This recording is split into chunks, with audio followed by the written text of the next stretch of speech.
ametoka, alipata accident tarehe 9 Disemba, na watu wa area hawakuchukua kama serious juu walifikiria ataenda hospitali kisha arudi.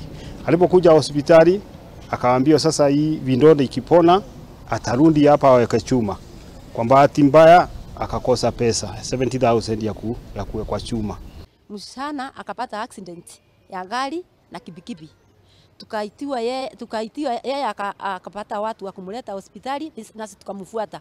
Kumfuata alikaa siku 9, alafu tukaambiwa turudi naye nyumbani. Tukikaa siku 3 weeks tutamrudisha tena. Kabla atumlete yeye akawa desperate. Akakunywa hiyo madawa yote ili alikuwa amepewa kwa hospitali. Jana jioni nilipigiwa simu na kijana mmoja rafiki yangu, kaniambia kuna msichana mmoja amekaa kwa nyumba kwa miezi 2 bila matibabu.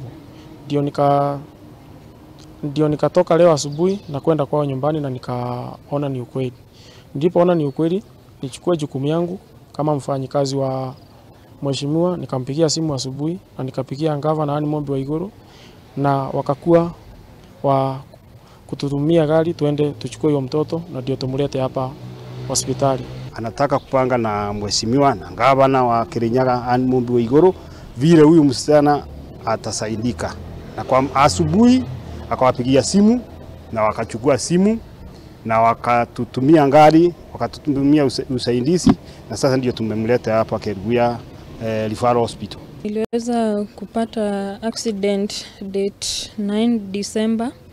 Accident ya gari na pikipiki. Nilikuwa natoka Kagumo nikienda nyumbani Karaine.